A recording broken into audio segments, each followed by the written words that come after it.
Assalamualaikum warahmatullahi wabarakatuh. Perkenalkan, nama saya Ayu Puspita Kumalasari, kelas manajemen keuangan B.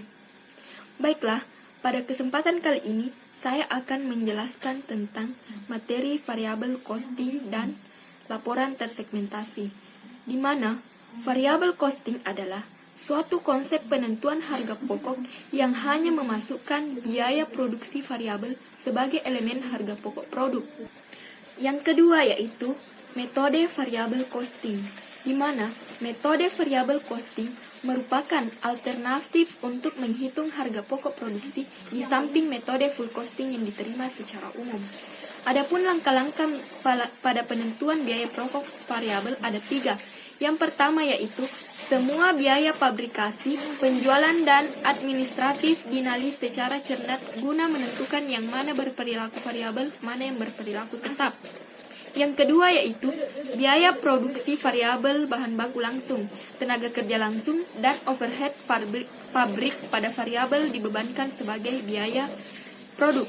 Yang ketiga yaitu semua biaya overhead pabrikasi tetap serta beban penjualan dan administrasi diperlakukan sebagai biaya periode dan dibebankan ke laporan laba rugi pada saat dikeluarkan. Jenis-jenis variabel costing ada 2. Yang pertama yaitu direct costing, di mana direct costing merupakan biaya yang terjadi di mana penyebab satu-satunya adalah karena ada sesuatu yang harus dibiayai.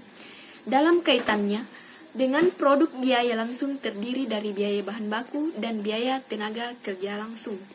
Yang kedua yaitu marginal costing, adalah kenaikan atau penurunan biaya sebagai hasil satu lebih atau kurang satu unit biaya variabel terdiri dari biaya tenaga kerja material ditambah dengan porsi estimasi biaya tetap.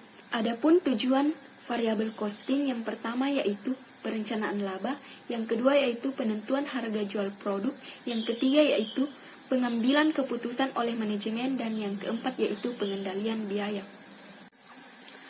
Variabel costing memiliki kelemahan dan kelebihan, di mana kelemahan dari variabel costing yaitu pemisahan biaya-biaya ke dalam biaya variabel dan tetap sebenarnya sulit dilaksanakan karena jarang sekali suatu biaya benar-benar variabel atau benar-benar tetap. Adapun kelebihannya pada variabel costing yaitu dapat digunakan untuk pengendalian biaya. Karena dengan menyajikan semua biaya tetap dalam suatu kelompok tersendiri, manajemen dapat memusatkan perhatian dan perilaku biaya tetap ini. Variabel costing bermanfaat untuk penentuan harga jual jangka pendek. Yang kedua yaitu penjelasan mengenai laporan tersegmentasi, di mana laporan segmentasi adalah laporan kontribusi laba dari beberapa aktivitas atau unit-unit lain dari organisasi tertentu. Laporan laba rugi segmen menggunakan sistem kalkulasi biaya variabel yang mempunyai keunggulan dibandingkan dengan kalkulasi biaya operasi. Metode System Activity Based Costing atau ABC.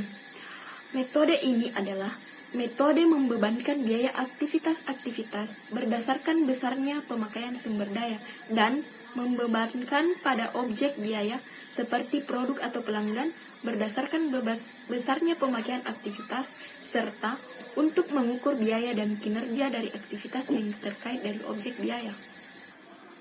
Komponen utama yang membentuk ABC ini adalah yang pertama yaitu sumber daya, yang kedua yaitu pemicu konsumsi sumber daya, yang ketiga yaitu aktivitas, yang keempat yaitu pemicu aktivitas, dan yang terakhir yaitu objek biaya atau cost object.